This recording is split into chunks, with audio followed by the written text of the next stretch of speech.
Bonjour à tous, bienvenue sur ma chaîne. Aujourd'hui, on va aborder un sujet crucial qui tourne autour de la thématique de l'achat de sa résidence principale, ok?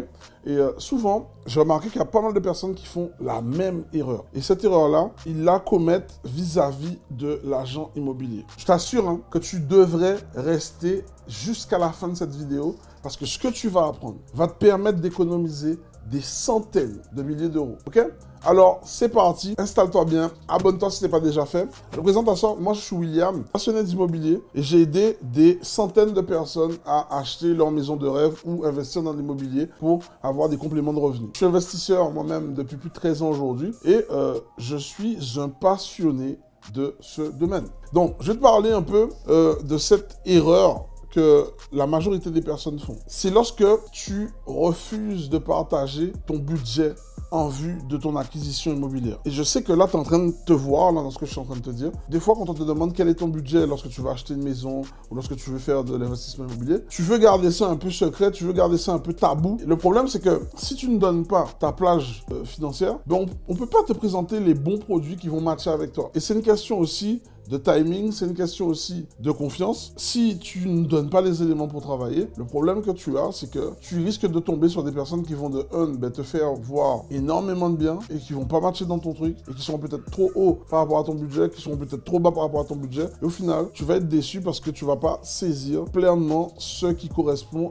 à ton profil. Ça, c'est la première chose. La deuxième chose, c'est que tu peux risquer de tomber aussi sur un agent immobilier qui, lui, si tu n'es pas prêt à lui donner un budget clair et précis, ben en fait, il n'a pas envie de tourner en rond, il n'a pas envie de travailler pour rien, ben il ne va pas faire de visite où tu vas lui parler de ça, mais il va même pas te relancer parce qu'il va te mettre un peu dans un placard en te disqualifiant parce que tu n'es pas précise sur ta demande. Donc tu dois comprendre une chose, l'immobilier, il y a énormément de touristes sur ce marché-là et il y a très peu de personnes qui vont au bout. Donc c'est pour ça qu'il est important pour toi de te créer un réseau. Mais le réseau, il vient de deux façons. La première façon pour toi d'obtenir un réseau, c'est lorsque tu vas être capable d'avoir les moyens de ton ambition. Exemple, tu vas acheter une maison qui vaut 400 000, tu montes carte sur table que tu as les 400 000 sur ton compte ou que tu as les moyens d'aller lever 400 000. De cette façon-là, tu appliques une relation de confiance entre toi et l'agent immobilier qui ira chercher ton projet. Et de là, tu vas bâtir cette relation et au fur et à mesure, tu auras de plus en plus de chances de voir ton projet aboutir. Donc, ouais, négligez pas ça, les amis. C'est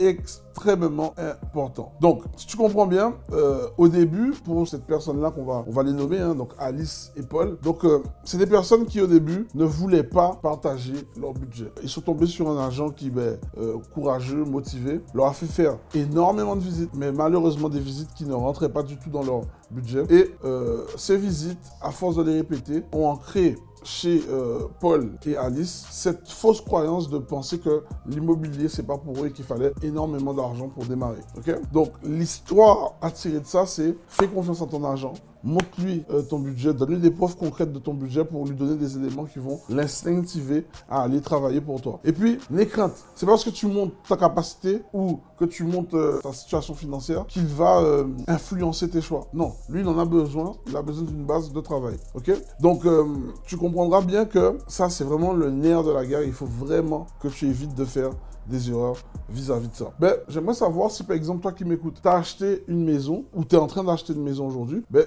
fais-moi savoir en commentaire c'est quoi le budget de cette maison sur lequel tu te situes ou c'est quoi ta capacité, en tout cas, quel est ton budget en vue de trouver une maison. Ça me ferait un plaisir maintenant, une fois que tu m'auras écrit, de pouvoir te répondre et de pouvoir t'aider à atteindre ton objectif. Au fur et à mesure qu'Alice et Paul visitaient les différentes maisons, ils réalisaient que le fait de ne pas partager leur budget, ça les éloignait de leur objectif. Donc, fais pas cette erreur, s'il te plaît. Fais pas cette erreur. Au contraire, quand tu fais ça, tu es en train de perdre énormément d'argent. Donc, maintenant que tu as compris ça, Alice et Paul ont finalement compris qu'ils ont besoin d'être transparents. Du coup, ils ont révélé leur budget, ce qui leur a permis, comme par magie, comme par miracle, en une visite, de matcher avec la maison de leur rêve. Tu n'as pas idée au début, mais quand tu le fais, ben, les choses vont beaucoup plus vite. Ils sont tombés sur vraiment le produit qui allait à leur profil et du coup, ben, ils se sont rendus compte qu'en fait, la communication est essentielle. Donc, moralité, de l'histoire, quand tu veux faire de l'immobilier, la première chose que moi je te donnerais, c'est celle qui ne perdra jamais de valeur. Forme-toi dans ce domaine-là. Forme-toi dans le domaine pour avoir le vocabulaire, pour avoir l'état d'esprit qu'il faut, pour en vue de te créer un réseau efficace pour atteindre beaucoup plus rapidement tes objectifs. Donc, si vous avez aimé cette vidéo, je vous encourage à vous abonner pour d'autres conseils immobiliers et n'oubliez pas de laisser un commentaire sur ce que vous avez appris. Aujourd'hui, pour ceux qui souhaitent en savoir plus, je vous invite à cliquer sur le lien en description pour accéder à ma vidéo complémentaire sur